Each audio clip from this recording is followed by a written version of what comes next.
military leaders, they are having a ultimate responsibility.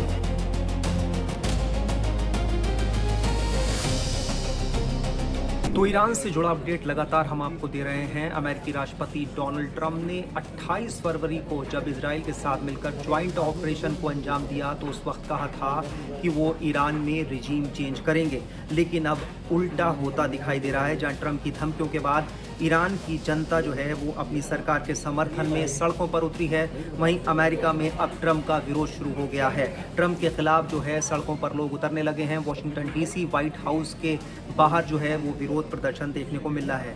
America और Iran के बीच 2 हफ्तों के संघर्ष विराम के ऐलान के बावजूद राजधानी वॉशिंगटन डीसी में व्हाइट हाउस के सामने प्रदर्शनकारियों ने सड़कों पर उतरकर ट्रंप प्रशासन के खिलाफ जमकर नारेबाजी की है। अमेरिका और ईरान के बीच 2 हफ्तों के जो संघर्ष विराम की बात हो रही है उसमें अब देखना होगा कि आगे जाकर क्या कुछ बात होती है दोनों मुल्कों के बीच में। प्रदर्शनकारियों का कहना है कि संघर्ष विराम से कुछ नहीं होगा जब तक ट्रंप और उनका पूरा शासन जो है वो सत्ता से बाहर नहीं चला जाता। प्रदर्शनकारी हाथों में बैनर लिए हुए हैं और जिन पर लिखा है कि ट्रंप को अब जाना ही होगा, ट्रंप के युद्ध अपराधों को रोकना होगा। आइए सुनते हैं अमेरिका में ट्रंप का किस तरह विरोध हो रहा है, उन्हें सत्ता से हटाने की किस तरह लोग बात कर रहे हैं। Morgan Taylor. I work with Refuse Fascism. Refuse Fascism, we are out here tonight because we cannot stand what's going on.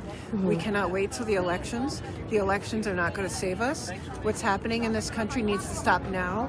The cruelty, what's happening not only in this country but by this country around the world, the war crimes that this president has done from that White House. This man's got to go. The whole regime has to go. And until he's gone, we need to fill these streets every day and demand for him to go now. Every day that we wait, we sit here and talk about the elections. Every day more people are dying. Every day more people are suffering around the world because of him. He's got to go now. And the people need to do something. Not Congress, but the people of this country need to do something now.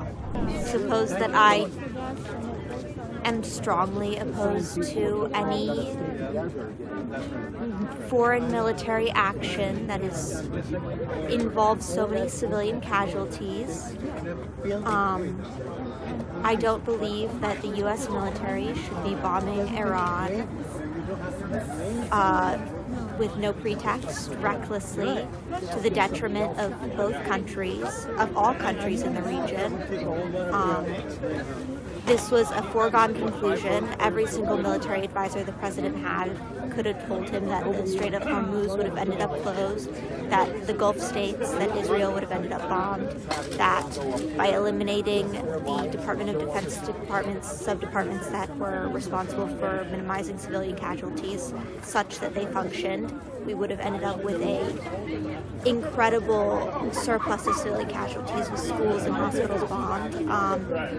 I think that overall it's just a travesty, and we need to bring it to a conclusion as quickly as possible. वहीं US senator Chris Murphy ने कहा है कि Iran के खिलाफ जंग में Trump की पूरी तरह हार हो गई है, उन्होंने सरेंडर कर दिया है।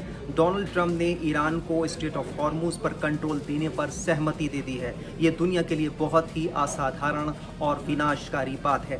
बता दें कि ईरान के विदेश मंत्री अब्बास अराक्ची ने स्ट्रेट ऑफ हॉर्मुज को ईरान की सेनाओं के नियंत्रण में खोले जाने की घोषणा करते हुए कहा कि 2 हफ्तों की अवधि के लिए ईरान की जो सशस्त्र सेनाओं के साथ समन्वय और तकनीकी सीमाओं को उचित रूप से ध्यान में रखते हुए स्ट्रेट ऑफ हॉर्मुज से सुरक्षित रास्ता संभव होगा। यानी ईरान की जो IRGC है और सेना है वो इस पूरे मामले पर जो है नज़र रखे रहेगी और उसकी इजाज़त के बिना वहाँ से अभी भी आवाजाही नहीं हो पाएगी। तो फिलहाल ईरान से जुड़ा जो भी अपडेट है वो लगातार हम आपको देते रहेंगे। देश दुनिया की तमाम खबरों के लिए आप बने रहिए टाइम्स नाउ भारत के डिजिटल प्लेटफॉर्म के साथ।